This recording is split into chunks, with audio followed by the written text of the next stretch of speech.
El apóstol Pablo y el Señor a través de sus palabras nos dice que la fe del creyente tiene que ser sana.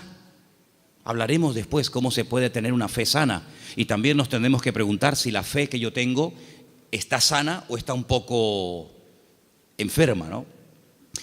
En Lucas 9:54 vamos a leer el primer texto, donde podemos ver a unos discípulos del Señor que lógicamente tenían fe, pero una fe muy extraña. Yo la he llamado una fe distorsionada. Escuchemos Lucas 9:54. Viendo esto, sus discípulos Jacobo y Juan dijeron: Señor, ¿quieres que mandemos descienda fuego del cielo como hizo Elías y los consuma? Unos discípulos del Señor le están proponiendo al Señor: Señor, ¿quieres que oremos para que caiga fuego del cielo y destruya a esta gente que no ha querido recibirnos? Y dice: ¿pero qué estáis diciendo? El Señor no apoya esa petición. El Señor dice: ustedes no saben lo que están proponiendo, ustedes no saben de lo que están hablando. La fe no es para destruir a la gente, la fe es para edificar, para ayudar, para bendecir. Luego, esta gente tenía una fe distorsionada completamente. Y sería muy bueno que nosotros nos preguntáramos de vez en cuando qué tipo de fe tenemos, porque vemos que estos discípulos tienen una fe muy grande, incluso hasta para proponerle al Señor orar para que caiga fuego del cielo, como hacía el profeta Elías en varias ocasiones durante su ministerio, pero que no es ni el momento, ni el lugar, ni muchísimo menos la voluntad de Dios que se esté utilizando la fe para semejante barbaridad. Luego aquí vemos, sí, fe, pero una fe distorsionada. Hay un texto en 2 de Timoteo 1:5 que menciona otro tipo de fe, y es un texto en el que el apóstol Pablo reconoce que la fe de Timoteo no es como la que él va a mencionar a continuación. 2 de Timoteo 1:5. Trayendo a la memoria la fe no fingida que hay en ti, la cual habitó primero en tu abuela Loida y en tu madre Eunice, y estoy seguro que en ti también. Analizando este texto, encontré que hay más de 43 traducciones diferentes de este término griego, que se ha traducido en la versión Reina Valera como fe no fingida. Pero hay otras Biblias que en vez de poner fe no fingida, dicen fe verdadera, sincera, fe sin mezclas, fe sin hipocresía, fe nacida del corazón, fe sin disimulo, sin engaño. Incluso hay una versión alemana que dice fe sin máscara. Es un término que se emplea en 6 ocasiones diferentes en el Nuevo Testamento, y hay un versículo en Romanos que dice que el amor tiene que ser sin fingimiento. Exactamente igual que la palabra que emplea Pablo a la hora de referirse a la fe. Entonces hay una fe fingida. Parece que tiene, pero a la hora de la verdad eso no se puede considerar una fe auténtica. Entonces estamos viendo cómo la Biblia menciona y habla de personas que en un momento determinado pueden tener fe, pero no es la fe sana de la cual queremos hablar en esta noche y cómo conseguirla. Entonces hemos visto una fe distorsionada, una fe fingida, que no era el caso de Timoteo. Tenemos también en Santiago 2:26 una fe que no sirve para nada. Lo dice literalmente el texto. Vamos a prestar atención. Santiago 2, versículo 26. Porque como el cuerpo sin espíritu está muerto, así también la fe sin obras está muerta. Fe sin obras. Hay fe, pero no hay obras, luego está muerta. No sirve para nada. Entonces hay gente que puede tener una fe aparentemente muy grande, pero no hay obras. Esa fe no produce nada. Por lo tanto, dice Santiago, es una fe muerta. Y lo muerto, pues ya me contarás para qué sirve. Absolutamente para nada. Ya hay 3 tipos de fe: distorsionada, una fe fingida, una fe muerta, y hay una fe que quisiera contar un poquito de quién se trata. ¿Os acordáis del joven rico? Un chico que dice que había guardado todos los mandamientos de la ley, era muy escrupuloso, moralmente impecable, pero él notaba que le faltaba algo. Y le pregunta al Señor: Señor, ¿qué tengo que hacer para heredar la vida eterna? Y el Señor le propone un estilo de vida diferente, le habla de que tiene que romper con ese espíritu de materialismo que lo domina, le habla de que tiene que guardar los mandamientos y él dice, yo todo esto lo he guardado. Luego vemos que muchos escribas y fariseos, incluido en el joven rico, eran personas de fe, pero era una fe religiosa, mecánica. Hay que orar, oramos. Hay que leer, leemos. Hay que ayunar, ayunamos. Hay que congregarse, me congrego. Pero el Señor no quiere que actuemos como si fuéramos máquinas, hermanos. Que no seamos como robots, que hacen las cosas, pero sin sentimiento, sin pasión, sin ganas, sin deseo. Las hacen, pero no hay vida en lo que hacen. Digamos que es una fe religiosa. Sin embargo, volvemos al texto de Tito capítulo 2, donde el apóstol Pablo dice que los creyentes tienen que tener una fe sana. Quédense con eso, una fe sana, que no está enferma, que no está distorsionada. No es una fe que llegamos incluso a tener fe en la fe, valga la redundancia. Conocen la película de la lámpara de Aladino, ¿no? Esa lamparita que la frotan, sale un genio y el objetivo del genio es cumplir los deseos de aquel que tuvo la suerte de encontrar la lámpara de Aladino. La fe no es la lámpara de Aladino. No tenemos que tener fe en nuestra fe. Dice el Señor, tened fe en Dios. ¿Cuántos dicen amén? Antes de ver las características y cómo se puede tener una fe sana, quiero llevarles a Mateo capítulo 8, donde vais a ver cómo el Señor sabe perfectamente qué nivel y qué calidad de fe tenemos. En Mateo capítulo 8, a partir del versículo 5, se relata la historia de una visita de Jesús a un pueblo llamado Cafarnaún, que significa el pueblo de Naún. Y en el versículo 5 dice que Jesús entró en Cafarnaún y vino a él un centurión, luego no es un judío, es un gentil. Y este centurión, que era una especie de capitán, viene rogándole y le dice, Señor, mi criado está postrado en cama, paralítico, gravemente atormentado. No es un hombre insensible, no es un hombre arrogante como la mayoría de los romanos de la época, es un hombre que viene pidiendo ayuda. Y viene pidiendo ayuda a un judío. Luego aquí hay un acto de humildad muy grande. Y le dijo el Señor, yo iré y le sanaré. Versículo 8. Respondiendo el centurión le dijo, Señor, no soy digno de que entre bajo mi techo. Solamente di solamente la palabra y mi criado sanará. Esto es tremendo. Porque también yo soy hombre bajo autoridad y tengo bajo mis órdenes soldados. Y le digo a este ve y va, y le digo a otro ven y viene. Y a mi siervo haz esto y lo hace. Al oírlo Jesús se maravilló y dijo a los que le seguían, de cierto os digo que ni aún en Israel he hallado tanta fe. No he encontrado a nadie en el país que tenga tanta fe como este hombre. ¿Qué fue lo que le llamó la atención al Señor Jesucristo de este hombre? Primero, la humildad con la que vino a pedir. No vino exigiendo. No vino, oye, que soy un centurión romano y me tienes que obedecer.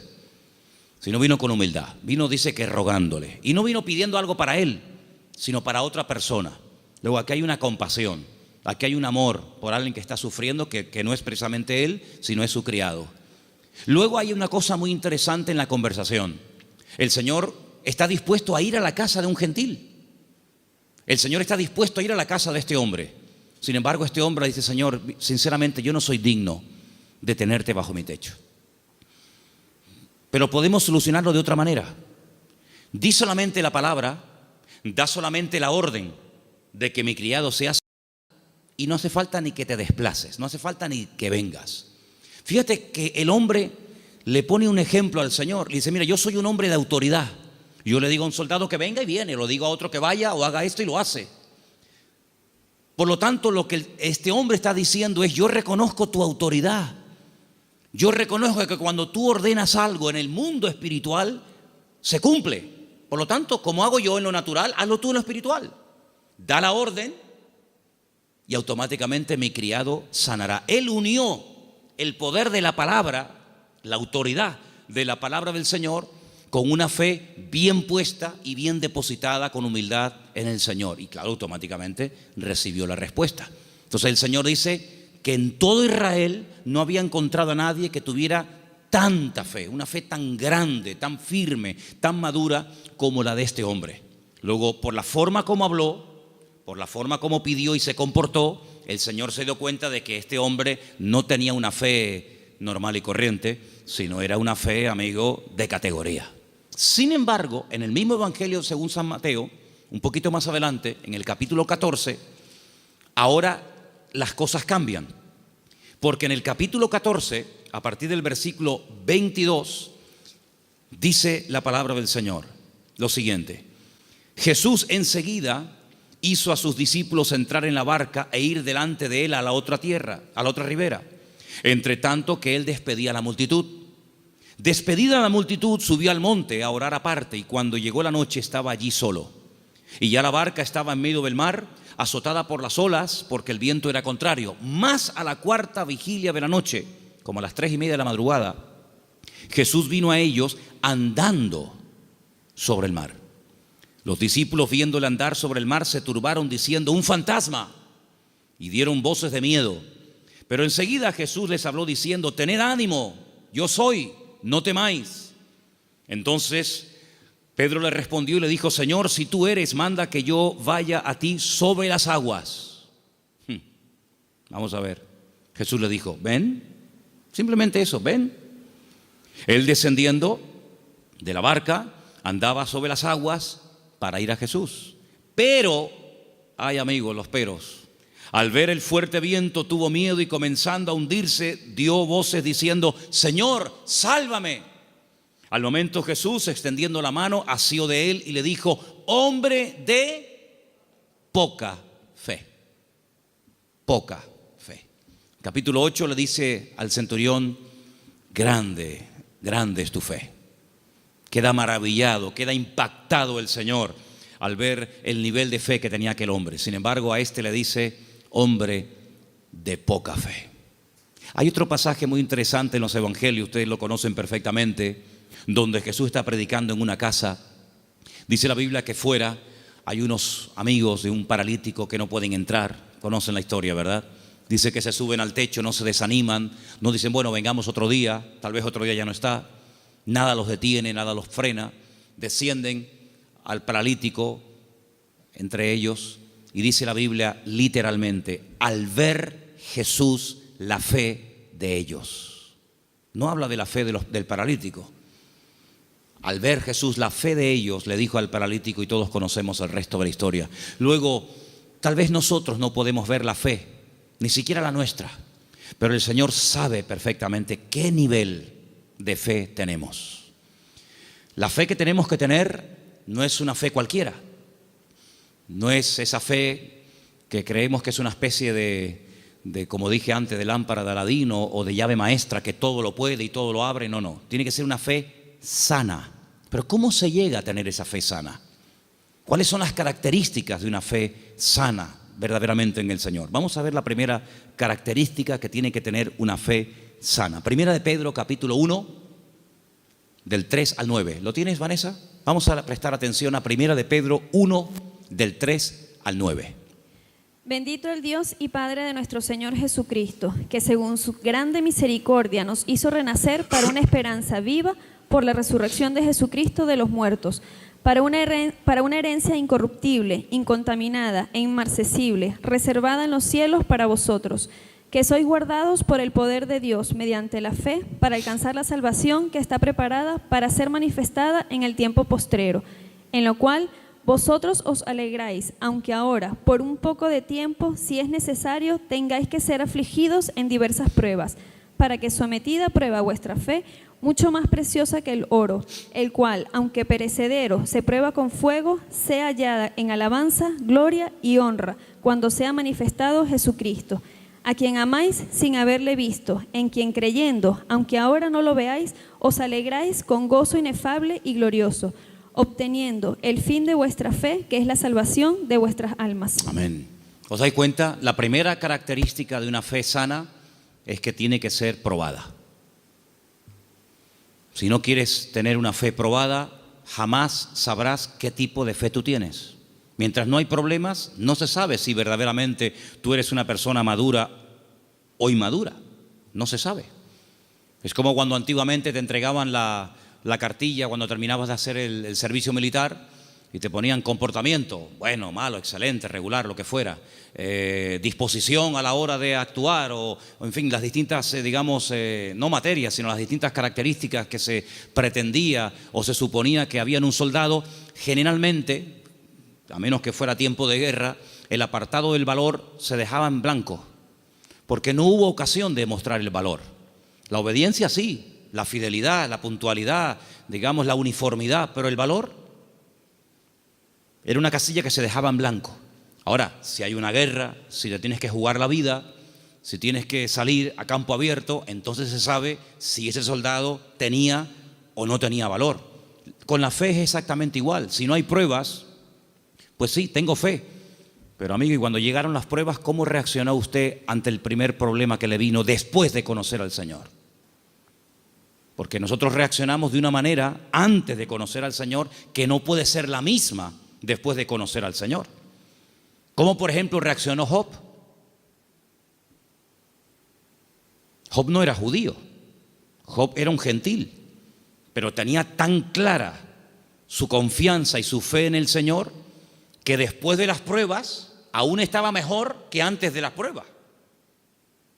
Antes de las pruebas era un hombre rico, la vida le sonrió, tenía hijos, matrimonio que funcionaba perfectamente, aparentemente, tierras, criados, prestigio, casas, un patrimonio increíble y no había ningún problema. El Señor permitió, porque todo lo permite el Señor, que las cosas comenzaran a ir de diferente manera. Perdió en una semana a todos los hijos, no a uno, a todos, los varones y las hembras. Perdió todos los animales, eso era una tragedia en aquel tiempo. Las cosechas se le pudrieron, la mujer se le volvió en su contra, él cayó enfermo, las casas se le derrumbaron, los amigos, ni te cuento. Si uno dice, bueno, pero ¿dónde está Dios en todo esto? Nunca estuvo Dios más cerca de Job que cuando era probado. Cuando más cerca Dios estuvo de Job y cuanto más cerca Job estuvo del Señor fue en el tiempo de la prueba. En ningún momento se quejó. Argumentó, habló con el Señor, todo lo que tú quieras, pero en ningún momento claudicó y dijo, no merece la pena, no sirve de nada llevar una vida íntegra, llevar una vida de santidad, porque al fin y al cabo, mira, estoy pasando lo peor que los que no creen en ti, Señor. Al final, cuando termina todo aquel ciclo de pruebas tremendas, que no sabemos exactamente cuánto tiempo duró, él dice cosas tremendas. Él dice, yo de oídas te había oído, pero ahora mis ojos te ven. Ahora es cuando yo verdaderamente he conocido qué tipo de Dios, qué naturaleza es la de mi Dios. Ahora he experimentado la fidelidad de Dios. Ahora he experimentado la sanidad del Señor. Ahora he experimentado el consuelo del Señor. Y por eso, claro, él dice esa famosa leyenda, esa famosa frase, aunque Dios me mate, lo voy a seguir adorando, porque yo sé que mi Redentor está vivo. Entonces las pruebas no lo destruyeron, al contrario, lo fortalecieron de tal manera que al final él tiene que orar por los demás y nadie por él, porque solamente venían a cuestionarle, a criticarle, a poner el dedo en la llaga y bueno, a decir todo tipo de barbaridades. Por lo tanto, la fe sana, la fe verdadera, tarde o temprano, ha de ser probada. Y dice la Biblia que la actitud que tenemos que tener ante las pruebas es de gozo. Es encima, ¿sí? Encima. Tener por sumo gozo cuando os halléis en diversas pruebas, sabiendo que la prueba de vuestra fe produce paciencia. Porque una fe, para que sea sana, tiene que tener un ingrediente indispensable y es paciencia. La fe sin paciencia puede convertirse en temeridad. Y tú dices, pero la fe tiene que ir acompañada de paciencia. Hombre, claro, si no se termina convirtiendo en desesperación. No entiendo nada, oro, pido con fe y no recibo, pero ¿cómo es esto? Entonces, si no va acompañada del ingrediente de la paciencia, al final terminas desesperándote porque crees que no tienes fe, que has cometido un pecado, que te han hecho algo malo, etcétera, etcétera, y comenzamos a decir tonterías, y toda tontería, toda queja, todo lamento que salga de nuestros labios lo que hace es que va deteriorando, enfermando, debilitando cada vez más la fe. Y en vez de ser una fe sana, es una fe pero enferma. Entonces vemos que la característica de una fe sana es que ha sido probada por el fuego. Es interesante notar que hay un momento en el que el Señor le dice a Pedro: Pedro, Satanás ha venido para pedirme permiso porque os quiere zarandear como al trigo. Eso es una revelación de parte del Señor, porque en ningún momento encontramos en los evangelios a Satanás hablando con Cristo pidiéndole semejante cosa. Eso es una revelación que el Señor contó. En esas cosas que le ocurrían a nivel personal al Señor, dice: Él os va a zarandear como el trigo, pero yo ya he rogado previamente por ustedes para que vuestra fe no falle. Y una vez que seáis confirmados, vete y confirma a tus hermanos. En otras palabras, el Señor no descarta en ningún momento que un creyente en algún momento determinado de la vida pueda ser sacudido o pueda ser zarandeado, es decir, probado. Y entonces ahí esa fe se puede demostrar y comprobar si verdaderamente la fe que usted tiene es una fe a prueba de bombas o es una fe que le dura hasta la primera prueba. En la parábola del sembrador dice la Biblia que hay semillas que brotaron muy rápido, pero dice cuando salió el sol quemó la semilla y no dio fruto. Y cuando están en privado, los discípulos le preguntan al Señor o le piden al Señor que les explique la parábola del sembrador. Y Él les dice: mira, las semillas que caen junto al camino y brota rápido son los que reciben la palabra, al momento la reciben con gozo, pero como no tienen raíces, cuando sale el sol, que son las pruebas y las dificultades de la vida, las pruebas de la vida secan, son de corta duración.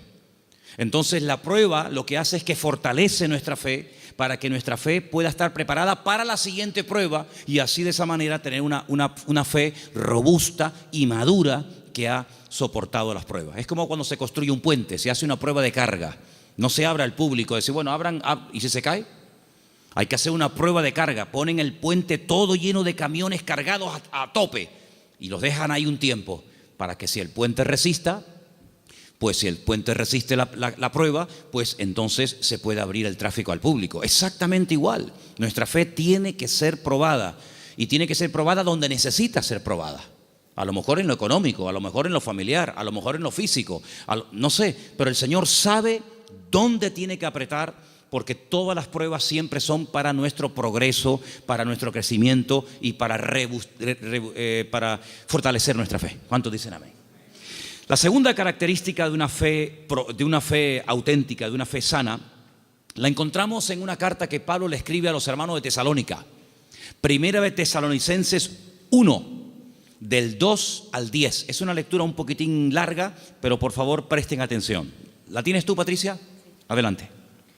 Damos siempre gracias a Dios por todos vosotros, haciendo memoria de vosotros en nuestras oraciones, acordándonos sin cesar delante del Dios y Padre nuestro de la obra de vuestra fe, del trabajo de vuestro amor y de vuestra constancia en la esperanza en nuestro Señor Jesucristo, porque conocemos, hermanos amados de Dios, vuestra elección. Pues nuestro evangelio no llegó a vosotros en palabras solamente, sino también en poder, en el Espíritu Santo y en plena certidumbre.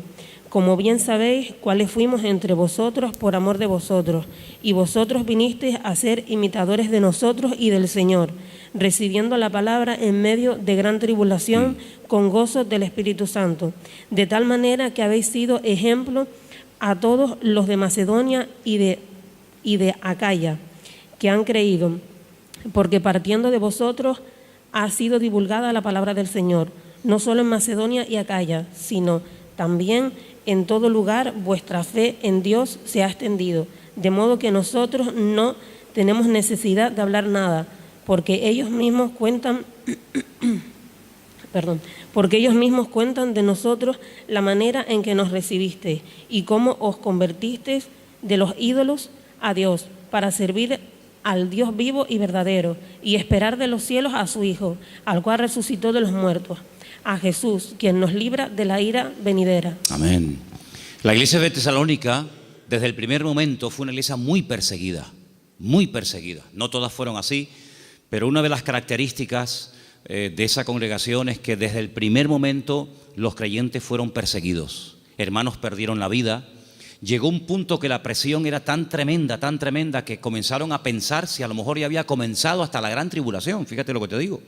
Y por eso Pablo tiene que escribirles varias cartas y alentar y animar a los hermanos y aclararles que todavía ese tiempo no ha comenzado, y les alienta y les anima a decir: hermanos, seguir adelante, el Señor aún no ha venido, el tiempo de angustia de Jacob, la gran tribulación aún no ha comenzado.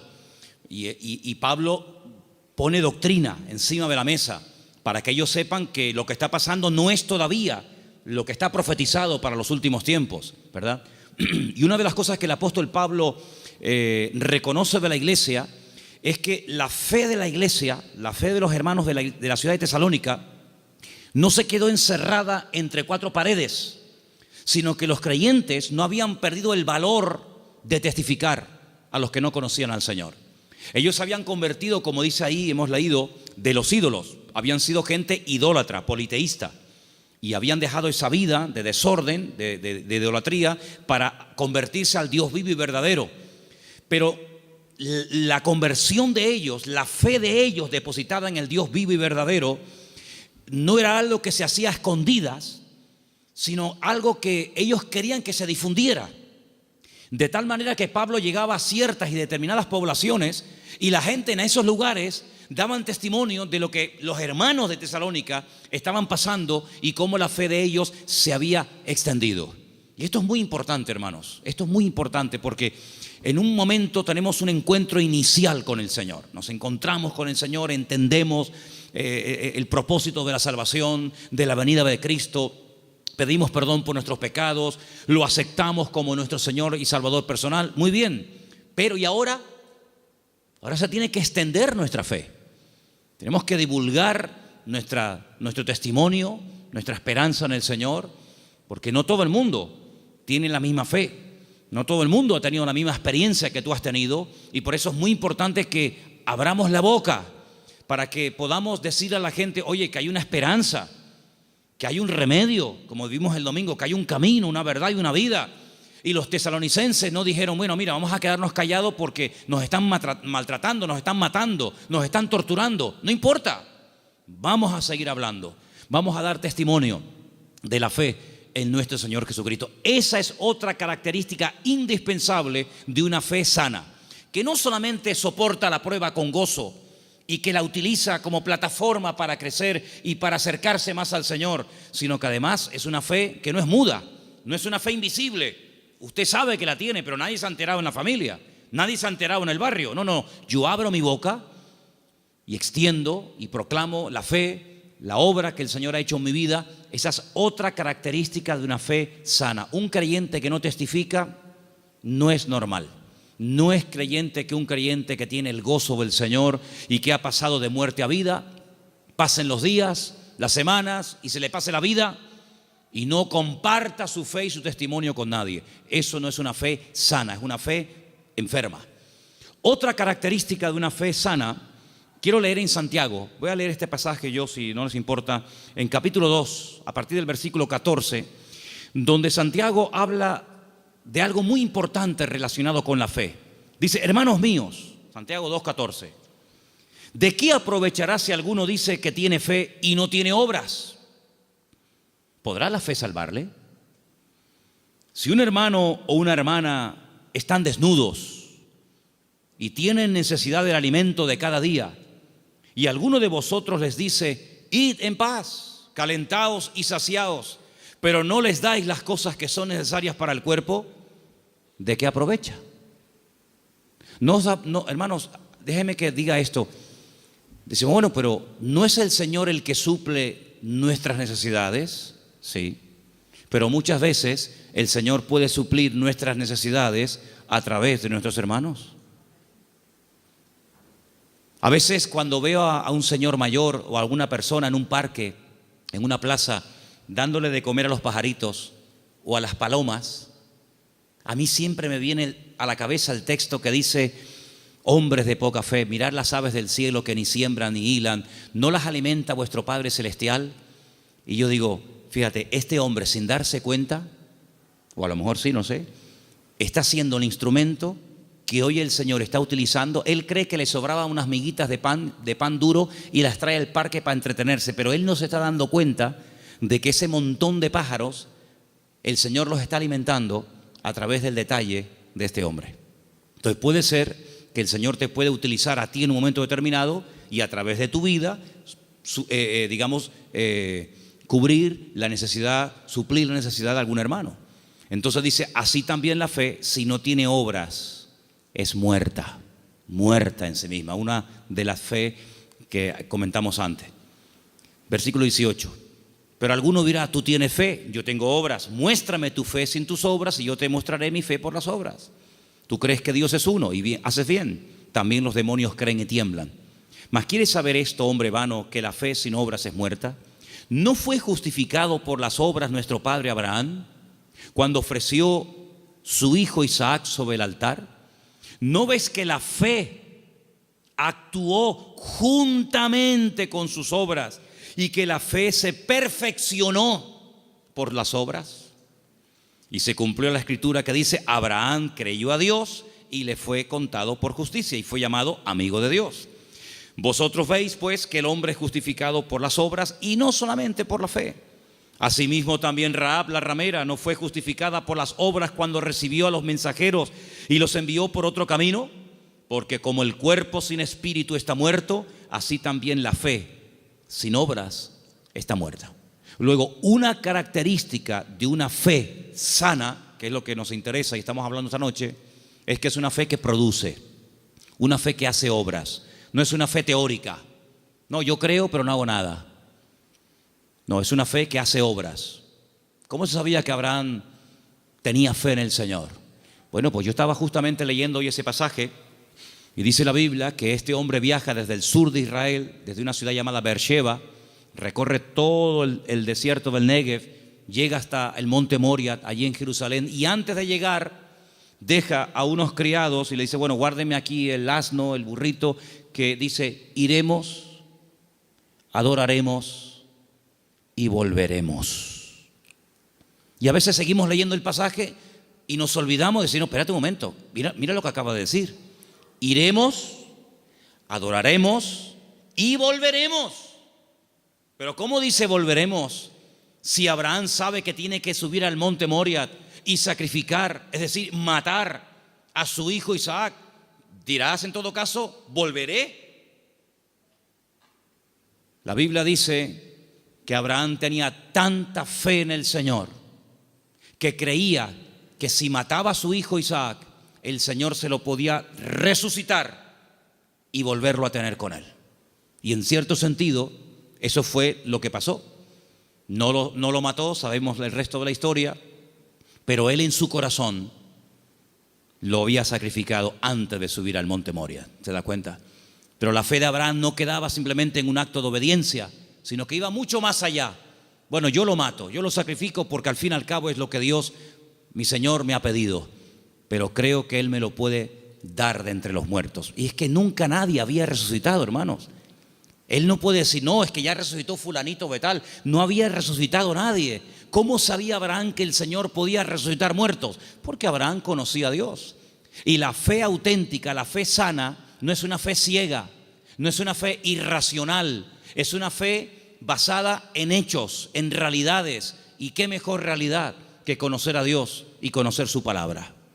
Yo dije en una ocasión que hubo un momento en nuestra vida en los que creímos en un Dios que prácticamente no conocíamos. Cuando nosotros la primera vez aceptamos al Señor, ¿qué sabíamos del Señor? Pues muy poca cosa. No conocemos hoy nosotros al Señor mejor que hace años atrás cuando lo conocimos o lo recibimos en nuestro corazón, ¿sí o no? Por supuesto que sí. En aquel momento fue un acto de fe. Yo necesité fe, créame, yo particularmente, yo no sé usted, pero yo necesité mucha fe porque yo no creía en Dios. No creía en Dios, sencillamente. Para mí no existía.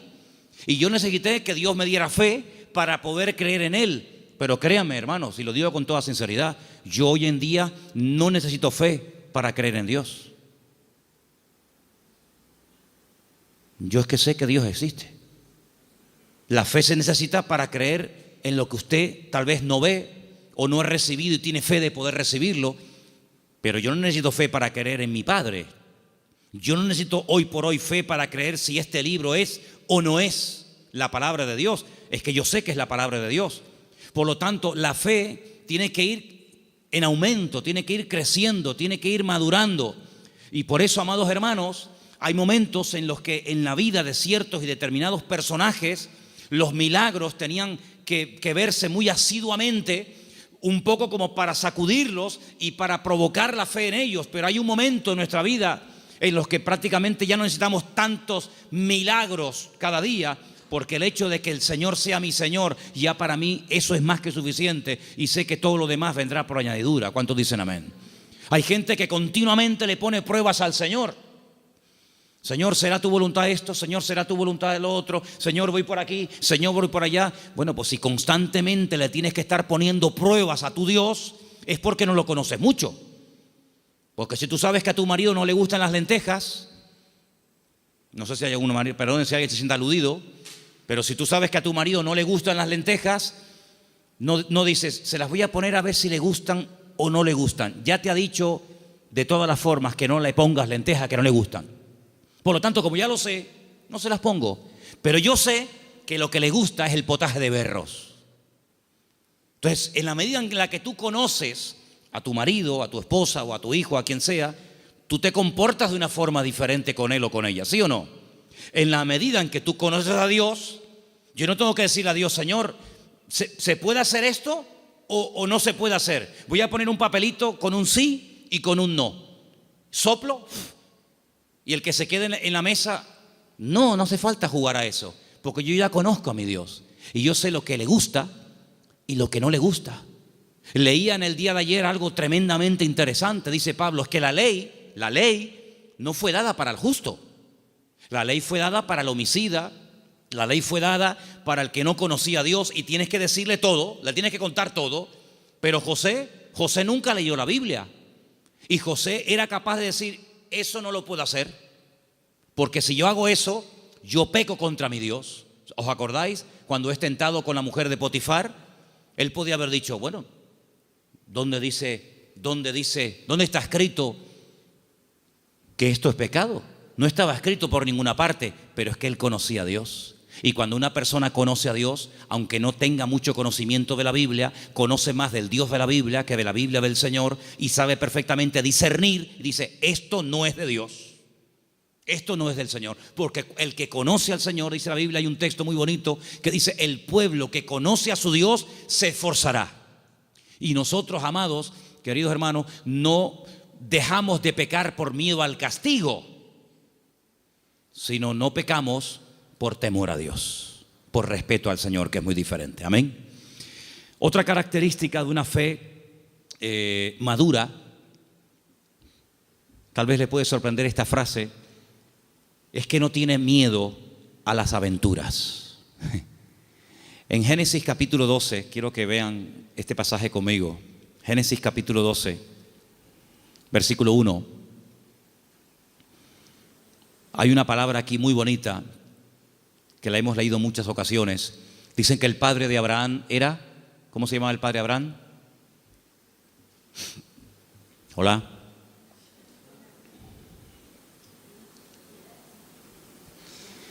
El padre de Abraham se llamaba Taré. Y cuenta la leyenda que el padre Abraham, Taré, podía ser una persona muy importante en el ejército de Nimrod. ¿Y quién era Nimrod?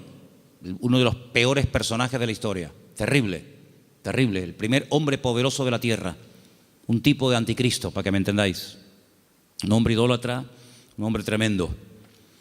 Y hay muchas leyendas y muchas historias, no solamente en el pueblo de Israel, sino en el mundo árabe y en otras culturas, que hablan mucho de Abraham, porque Abraham es el personaje que le cae bien a todo el mundo.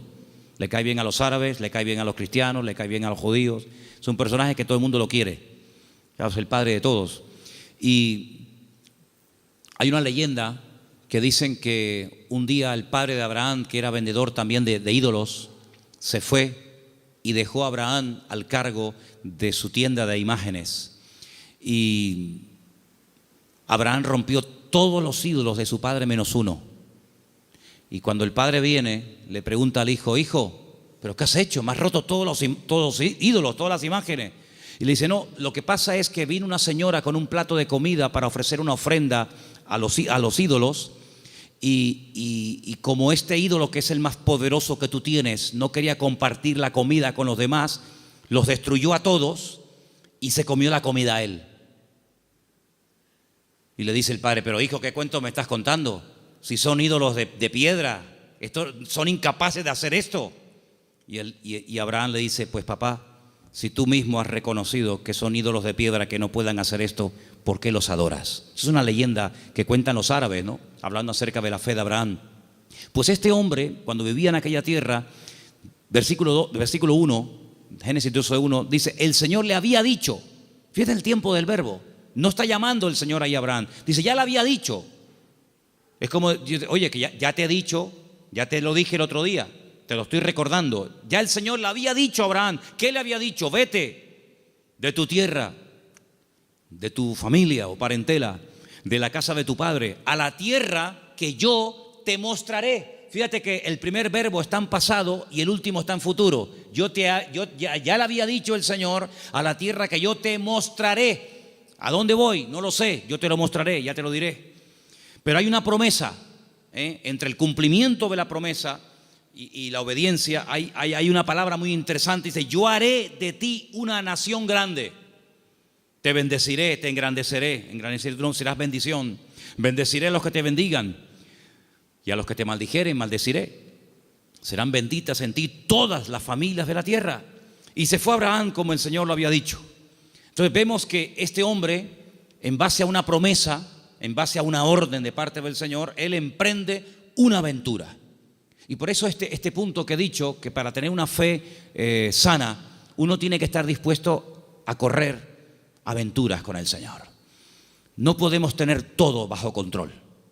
Hay creyentes que todo lo quieren tener bajo control, y eso es totalmente imposible.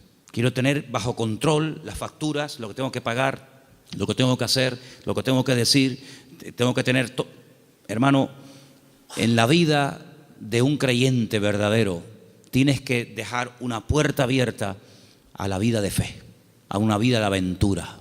Esto no tiene ni pies ni cabeza, diría un padre a un hijo. Pero hijo, ¿a dónde va? Es que no lo sé, padre. Pero ¿qué sentido tiene esto? Yo leía hoy una frase en un libro que la tengo por aquí apuntada y me llamó mucho la atención y la quiero compartir con ustedes. Y la frase que leía dice: lo que nosotros llamamos seguridad muchas veces no es más que un freno para una vida de fe. Esto me impactó muchísimo. No, es que hay que tener una seguridad en la vida, tú. Ya no tengo 20 años, ya tengo una edad y uno ya tiene que ir pensando las cosas. Me parece muy bien. Pero cuando vamos a la palabra de Dios, nos encontramos que a veces Dios llama a gente ya con 80 años. Y tú dices: ¿pero dónde va este hombre con 80 años? Pues tú no ves que cuando tú eras joven lo intentaste y fue un fracaso lo que hiciste, que incluso hasta terminaste matando a una persona. Y el Señor llama a un hombre que en el pasado ha fracasado y se ha refugiado como un prófugo en el desierto, cuidando ovejas que no son ni de él. Y ahora tengo que volver atrás. ¿A qué? Hacer la voluntad de Dios. Pero en esta ocasión no como tú la quisiste hacer, en tu yo, en tu ego, sino hacerla en mi nombre. Y lo manda a Moisés a Egipto con 80 años.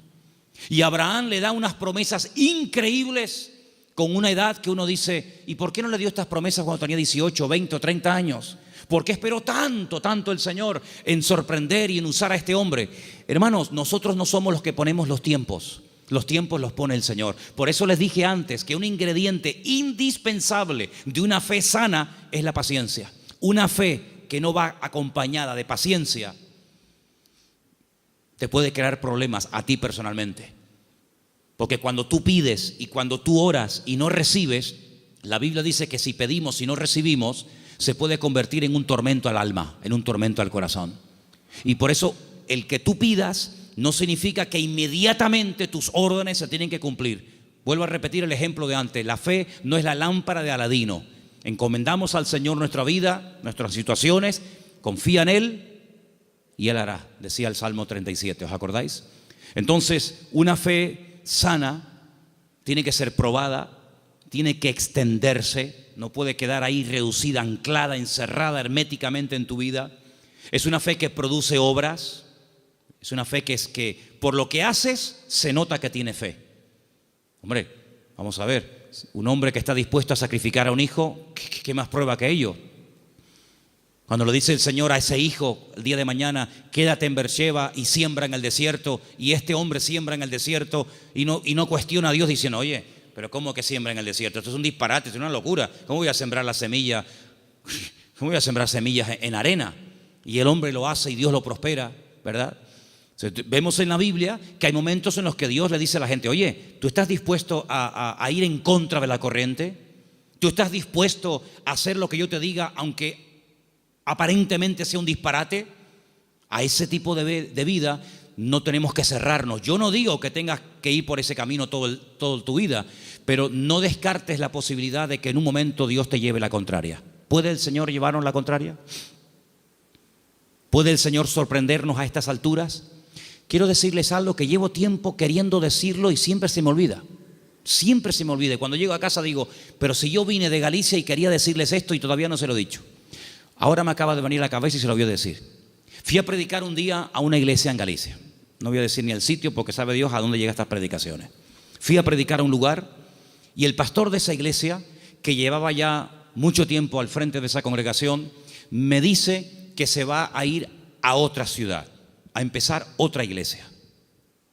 Digo, muy bien. Y él sigue hablando y me dice, es que esta iglesia en la que yo ya he estado años, yo creo que ya ha dado todo lo que tenía que dar.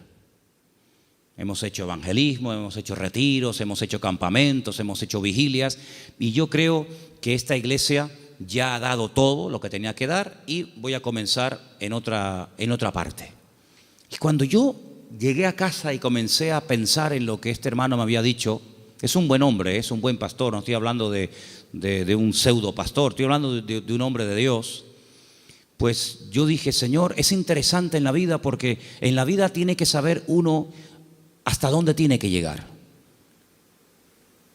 La Biblia nos enseña que el sueño de Moisés era entrar a la tierra prometida. El Señor dijo, no, hasta aquí llegaste, amigo. Pero no voy a cruzar el Jordán, no, es que soy Moisés, me da igual. Yo si quieres te enseño la tierra, pero aquí se acaba tu vida, amigo. A partir de ahora le pasas el relevo a Josué. Y vemos que Moisés no entró en la tierra prometida. Y tan grave fue lo que hizo, aparentemente delante del Señor fue gravísimo, para no dejarlo entrar, tú imagínate, ¿verdad? Vemos por ejemplo a David. ¿Cuál era el sueño de David? El sueño de David era levantarle un templo a Dios. Ese era el sueño de David. ¿Se lo había pedido el Señor? No. De hecho el Señor le dice a través del profeta Natán, le dice, ¿dónde me vais a meter a mí? Si el cielo es mi trono y la tierra es el estrado de mis pies, ¿qué casa me vais a construir a mí? Pero si quieres hacerla. Sin embargo, vemos que el Señor no le permitió. El que verdaderamente tenía ganas de levantar el templo no lo pudo levantar. Su hijo fue el que lo levantó. Entonces él entendió que su vida no era, o el sueño de su vida no se iba a cumplir, sino que era su hijo el que iba a levantar el templo. Luego uno tiene que saber hasta dónde puede llegar. Porque hermanos, seamos sinceros, si analizamos por ejemplo la vida de José, un hombre de fe, un hombre obediente, vemos que sí, él había recibido una revelación cuando era jovencito de lo que sería su vida. Pero si aquellos sueños que él tuvo de pequeño no le ayudaba en cierto sentido el faraón a poder cumplirlos, pues se pudriría en la cárcel. Luego otra persona tuvo que soñar para que sus sueños personales, la revelación de parte del Señor a él, se pudiera hacer realidad.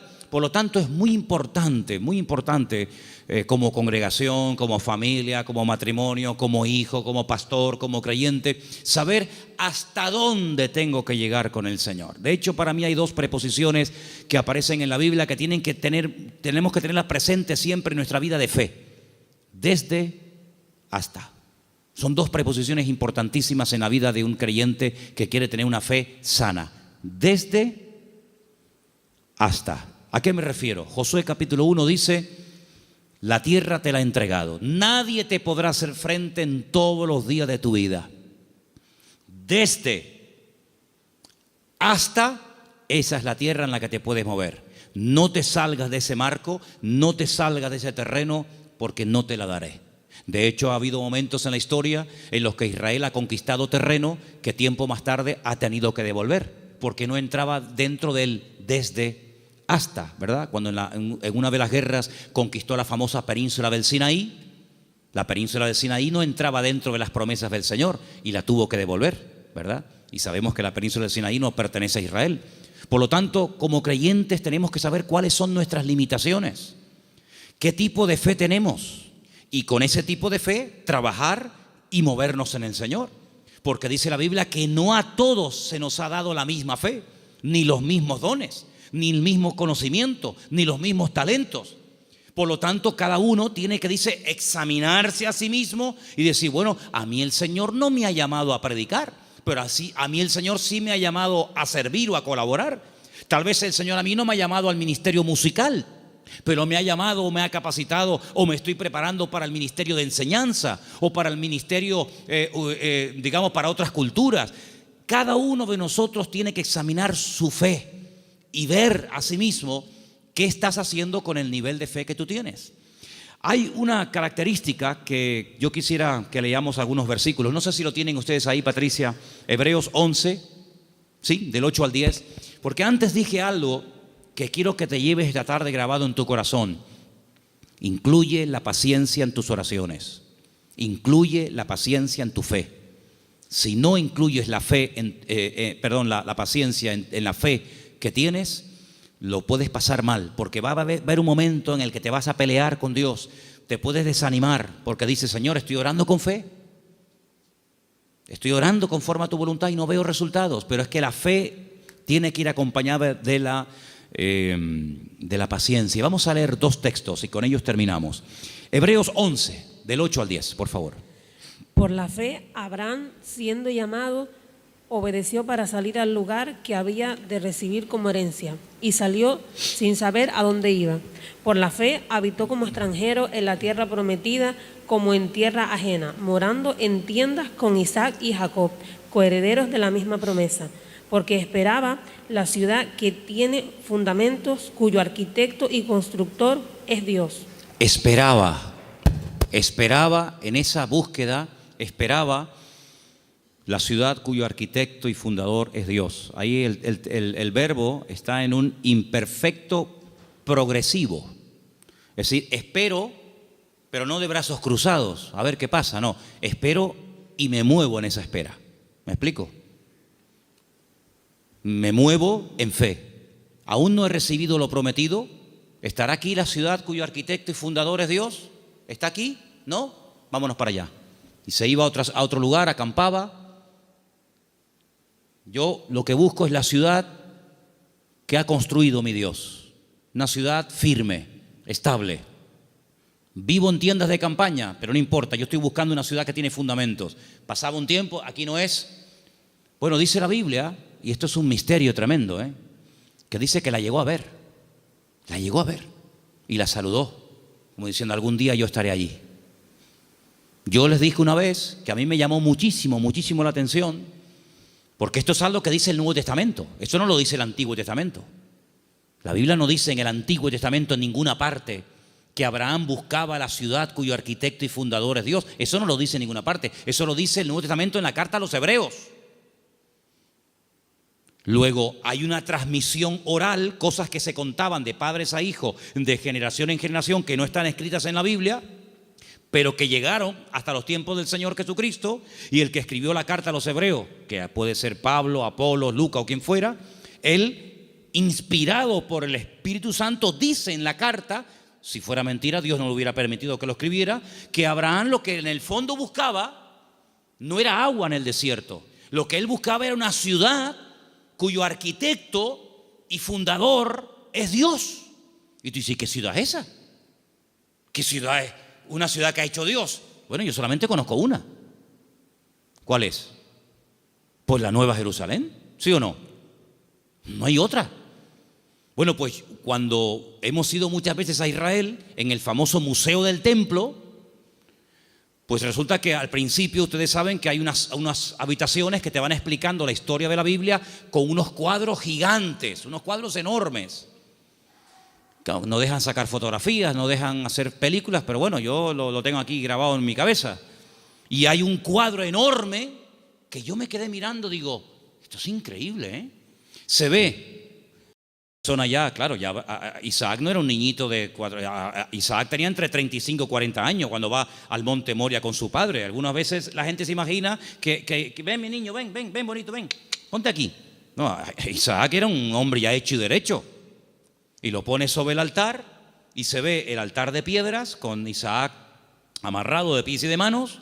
En el fondo se ve unas zarzas con un carnero allí enroscado. Se ve a Abraham con el puñal en alto, pero él está mirando al cielo y es a lo que voy, y se ve en el cielo el templo de Jerusalén, todo como si fuera de oro, se ve el templo y Abraham mirando el templo de Jerusalén. Por eso los judíos dicen que lo que Abraham vio en el monte Moriah fue el futuro templo de Jerusalén, y ese es el monte donde se construyó el templo de Jerusalén. Y yo cuando miraba aquello digo, pero si los judíos no leen el Nuevo Testamento, si los judíos tienen prohibido leer el Nuevo Testamento, ¿cómo saben ellos que Abraham allí en aquel sitio, según la versión judía, él vio el templo de Jerusalén? Y yo en el Nuevo Testamento veo que Abraham lo que vio fue la nueva Jerusalén. Bueno, algo se tuvo que transmitir a lo largo de la historia, de boca en boca, ¿verdad? De generación en generación, que llegó hasta los tiempos de la carta de los Hebreos, donde vemos que Abraham vio algo y dice que la vio. Entonces, amados hermanos, el nivel de fe de Abraham era algo tan espectacular que ¿cómo va a tener el temor de sacrificar a un hijo cuando sabe que Dios se lo puede resucitar? ¿Cómo va a tener el temor de dejar la herencia de su padre y quedar totalmente desheredado a la hora de salir del hogar cuando él sabe perfectamente lo que Dios le está prometiendo? La fe no tiene lugar a la duda, la fe es certeza, la fe es convicción. Ahora, si yo tengo un buen trabajo, pongamos un ejemplo sencillo de entender. Si yo tengo un buen trabajo, gano bien, estoy contratado fijo, tengo mis pagas, ya tengo una antigüedad, etcétera, etcétera, me va bien, me encuentro a gusto, y de repente me ofrecen otro trabajo, una de dos. O el que me ofrecen tiene que ser 1000 veces mejor que el que tengo, o no tiene ningún sentido que yo deje este buen trabajo por un trabajo que en el fondo no sé si me van a pagar, si no me van a pagar, si tienen solvencia, si no tienen solvencia, si estos van serios, si estos van broma. ¿Tú sabes lo que significó dejar todo? Papá, que me voy. ¿Pero te vas a dónde? No sé. ¿Y por qué? Es que Dios me llamó. ¿Pero qué Dios te llamó? Era una aventura, era un disparate. Pero un disparate para el hombre que tiene una fe enferma. Un disparate para el hombre que se pone encima de una mesa y empieza a sacar cálculos y saca la calculadora y dice, esto es un disparate, esto no va a funcionar bien, esto no tiene ni pies ni cabeza. Para el hombre natural, dice la Biblia, que las cosas de Dios son un disparate, son locura. Pero para el hombre que tiene el Espíritu de Dios, dice que la fe te permite, hay distintos niveles, ¿verdad? Hay un momento en el que la fe, si crece, si madura, si se extiende, una fe probada, etcétera, te permite ver por la fe y llamar las cosas que no son como si ya fuesen. Tú imagínate que yo mañana llego aquí y les digo, hermano, a partir de ahora me llamo Daniel, ya no me llamo Manolo. Sería un choque, ¿no? Sería un impacto. Bueno, pues eso fue lo que tuvo que hacer Abraham, convencer a su mujer de que ahora Dios le cambió el nombre, convencer a sus 300 criados, y encima el nombre que Dios le ha puesto es un nombre que tiene que ver con algo que no es real. Si le hubiera puesto un nombre que significaba anciano, pues oye, te pega como anillo al dedo porque eres un viejito. O si te hubiera puesto un nombre que no sé, pero es que le puso un nombre que significaba padre de multitudes. Y claro, más de uno habrá dicho, pero bueno, es que este hombre este hombre va de mal en peor.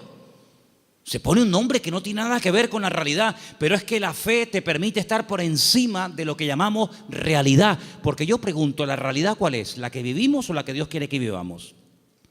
Porque la Biblia dice que la vida es sombra, y la sombra no es la realidad. La sombra proyecta una realidad. Y la Biblia dice que vivimos en un mundo que es de sombra. Sin embargo, cuando conocemos a Dios, nos damos cuenta que la sombra de Dios, para que nos entendamos, se proyecta muchas veces en lo que nosotros llamamos realidad, pero que realmente la realidad no es lo que vemos, sino lo que no vemos. Porque dice la Biblia que las cosas que vemos son temporales, pero las que no vemos son eternas. Y la Biblia dice, hay una promesa, que el justo, por la fe, vivirá. Pero en el texto original hebreo no aparece el verbo vivir, sino aparece el verbo ser. El texto dice, el justo, por la fe, existirá. Porque una cosa es vivir y otra cosa es existir. La existencia la da el Señor. Y cuando nosotros conocemos a Dios, comenzamos a descubrir que la vida que muchas veces nosotros llamamos seguridad no es más que un freno y un impedimento para ver la grandeza y descubrir el poder de nuestro Dios. Por eso quiero terminar recordando las 5 características de una fe sana. Preguntémonos si las tenemos. La fe sana tiene que ser tarde o temprano probada. Una prueba que no duele no es prueba. Una prueba que no afecta en algún momento determinado tu estado de ánimo, pues no es prueba ni a nada. Dije hace tiempo que una característica de que estás siendo probado es que no entiendes nada. Si entiendes, no te estás probando el Señor. Si lo entiendes, no es una prueba. Una característica de que estoy siendo probado es que no entiendo lo que me está pasando. Eso es una prueba. La segunda característica es que es una fe que se extiende. No es una fe hermética encerrada en sí misma. Es una fe que actúa, que hace obras. Y por la forma como actúa, te das cuenta de que detrás de esa actuación hay una fe. Hay una frase que leí esta semana, que también la tengo apuntada aquí, que dice: todo esfuerzo realizado siempre obtiene resultados. Es buenísima, no me digan, ¿eh? Todo esfuerzo realizado siempre obtiene resultados. Tú te esfuerzas por el Señor, ¿verdad? Tú ejercitas la fe y automáticamente Dios lo premia. Tercera o cuarta característica, que la fe sana tiene que ir acompañada de paciencia. Dice la Biblia que Abraham esperaba pacientemente. Y finalmente la fe sana está dispuesta a la aventura. En Hebreos 10, del 12 al 13, quiero que lo leamos todos juntos, por favor. Hebreos capítulo 10, Hebreos 10, del 12 al 13. Hay unos versículos muy interesantes que los he dejado para el final, para que medites en ellos y te los lleves esta noche en tu corazón. Repito, Hebreos capítulo 10, del 12 al 13. ¿Lo tienen, hermanos? Bueno, creo que lo estamos poniendo ahí, ¿no? Perfecto. Léelo conmigo. Pero Cristo, habiendo ofrecido una vez para siempre un solo sacrificio por los pecados, se ha sentado a la diestra de Dios. Versículo 13. De ahí en adelante, esperando hasta que sus enemigos sean puestos por estrado de sus pies. Esperando. Es la misma palabra que aparece cuando dice que Abraham esperaba la ciudad cuyo arquitecto y fundador es Dios. Ahora fíjate esto. Cristo muere, cumple todo lo que tiene que cumplir, derrama su sangre, resucita al tercer día, asciende a la gloria, se sienta a la diestra de Dios Padre. Y yo pregunto, ¿y ahora qué? Lo hemos leído esta noche. Él está esperando que todos y cada uno de sus enemigos sean sometidos y puestos bajo la planta de sus pies. Si mi Señor, después de todo lo que hizo, su muerte, su resurrección, la victoria sobre el pecado, sobre el diablo, etcétera, si Él, después de todo ese tremendo sacrificio, está esperando sentado a la diestra de Dios Padre, ¿por qué a nosotros a veces nos cuesta tanto esperar una oración que la hicimos la semana pasada y queremos que ahora nos responda el Señor? ¿Cuánto tiempo lleva esperando el Señor Jesucristo? Bueno, en número redondo, 2000 años. Porque aún hay enemigos que no están sometidos. Dice que el último, un día si quieren podemos hacer la lista de los enemigos que tienen que ser dominados y controlados y sometidos a la planta de los pies del Señor. Dice que el último, después de haber superado todo, el último enemigo que será superado y vencido para siempre será la muerte. De momento la muerte no ha sido vencida en el sentido de que todavía los seres humanos siguen muriendo.